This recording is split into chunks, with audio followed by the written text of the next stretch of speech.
Hello guys, आपका स्वागत करता हूं मैं अपने यूट्यूब चैनल पर। और आज हम बात करने जा रहे हैं विदेशी निवेश, जिसको इंग्लिश में फॉरेन इन्वेस्टमेंट कहते हैं। आपने कई बार सुना होगा विदेशों से हमारे देश में इन्वेस्टमेंट हो रहा है, लेकिन कभी सोचा है इन्वेस्टमेंट होता कैसे है, किस तरीके से होता है और कहाँ से आता है। इसी के बारे में हम जानेंगे। तो हम सबसे पहले जानेंगे इन्वेस्टमेंट हम लेते क्यों हैं बाहर से और हमें इसकी आवश्यकता क्यों पड़ती है। जब कोई देश विकासात्मक कार्य के लिए अपने घरेलू स्रोतों से संसाधन को नहीं जुटा पाता है, तो वह शेष विश्व से संसाधन या तो कर्ज के रूप में या निवेश के रूप में जुटाता है। जब कोई देश विकास करता है यानी कोई डेवलपमेंट के कार्य करता है, उसको धन की आवश्यकता होती है, संसाधन की आवश्यकता होती है, इसलिए वो विदेशों से ऋण के रूप में या निवेश के रूप में लेता है। इसकी सबसे ज़्यादा ज़रूरत विकासशील देश और अल्प विकसित देशों को होती है। हम बात करेंगे विदेशी निवेश आता किस तरीके से है भारत में। विदेशी निवेश दो प्रकार से आता है, एक होता है एफडीआई, एक होता है एफपीआई। एफडीआई का मतलब होता है फॉरेन डायरेक्ट इन्वेस्टमेंट, जिसको हिंदी में कहते हैं प्रत्यक्ष विदेशी निवेश, और सेकंड है फॉरेन पोर्टफोलियो इन्वेस्टमेंट, जिसको हिंदी में कहते हैं विदेशी पोर्टफोलियो निवेश। सबसे पहले हम जानेंगे प्रत्यक्ष विदेशी निवेश एफडीआई के बारे में, जिसको इंग्लिश में फॉरेन डायरेक्ट इन्वेस्टमेंट कहते हैं। सबसे पहले डेफिनेशन है इसका, यदि कोई विदेशी निवेशक को अपने निवेश से कंपनी के 10% या उससे अधिक शेयर प्राप्त हो जाए, जिससे कि वो कंपनी के निर्देशक मंडल में या प्रत्यक्ष भागीदारी कर सके, तो इसे निवेश को प्रत्यक्ष विदेशी निवेश कहते हैं। जैसे कि 10% से अधिक कोई भी कंपनी, विदेशी कंपनी भारत के किसी भी कंपनी या किसी भी बॉन्ड को में इन्वेस्ट करता है, तो एफडीआई के अंदर में आता है। अब एफडीआई भारत में दो मार्ग से आती है, एक होता है बॉम्बे मार्ग, दूसरा है दिल्ली मार्ग। अब हम देखेंगे दोनों के अलग अलग। बॉम्बे मार्ग में क्या है, ये प्रत्यक्ष मार्ग भी कहते हैं इसको।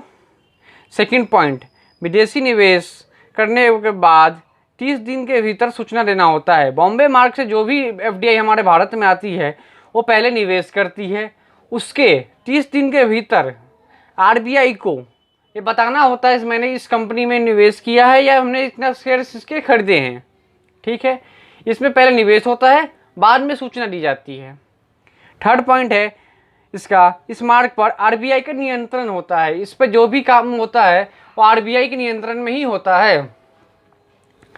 अब हम बात करेंगे दिल्ली मार्ग, दिल्ली रूट। सबसे पहला पॉइंट है इसका, इसे अप्रत्यक्ष मार्ग भी कहते हैं, क्योंकि इसमें पहले परमिशन लेना पड़ता है, देन उसके बाद इन्वेस्टमेंट होती है। ठीक है, यहाँ निवेश करने से पहले अनुमति लेनी पड़ती है।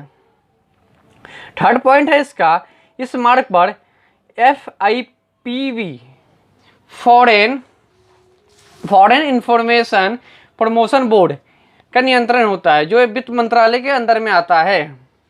आई होप आपको समझ में आया होगा एफडीआई क्या होता है। अब हम बढ़ेंगे अपने नेक्स्ट पॉइंट की तरफ। हमारा अगला पॉइंट है अब FPI, जिसको विदेशी पोर्टफोलियो निवेश कहते हैं। इसकी डेफिनेशन देखेंगे। सबसे पहले, यदि किसी विदेशी निवेशक द्वारा कंपनी के 10% से कम शेयर खरीदे जाए, तो उसे विदेशी पोर्टफोलियो निवेश कहते हैं। 10% से नीचे FPI और 10% से ऊपर FDI। FDI बड़ा भाई है और FPI छोटा भाई है, यानी 10% से ऊपर FDI, 10% से नीचे FPI। FPI में भी दो प्रकार से होता है, एक होता है FII और एक होता है QFI। इसका फुल फॉर्म होता है FII का फॉरेन इंस्टीट्यूशनल इन्वेस्टमेंट, QFI का फुल फॉर्म होता है क्वालिफाइड फॉरेन इन्वेस्टमेंट। हम डेफिनेशन देखेंगे FII की, जब कोई विदेशी एक कंपनी के द्वारा या संस्थाओं द्वारा खरीदे गए शेयर्स को विदेशी संस्थागत निवेश कहते हैं। यदि कोई विदेशी कंपनी या इंस्टीट्यूशन भारत के अंदर अब कुछ शेयर्स खरीदती है, तो FII के अंदर आएगा। ठीक है, आप QFI देखेंगे, जब कोई विदेशी व्यक्ति व्यक्तिगत रूप पे, मतलब एक इंडिविजुअल किसी भी कंपनी से नहीं है, और इंडिविजुअल अगर भारत के किसी भी शेयर्स को या कहीं भी किसी कंपनी में निवेश करना चाहता है, तो QFI के अंदर में आएगा। ठीक है, FPI यह एक हॉट मनी कहलाता है। इसको हॉट मनी कहते हैं क्योंकि इस बहुत ही ईजी तरीके से इसमें इन्वेस्ट हो जाता है। ठीक है, आई होप आपको ये वीडियो अच्छा लगा हो। अच्छा लगे तो कृपया वीडियो को लाइक करें, शेयर करें और चैनल को सब्सक्राइब करना ना भूलें। और साथ में ही इकोनॉमिक्स से वीडियो देखने के लिए कृपया चैनल को सब्सक्राइब कर दे, बेल आइकन को दबा दे। धन्यवाद।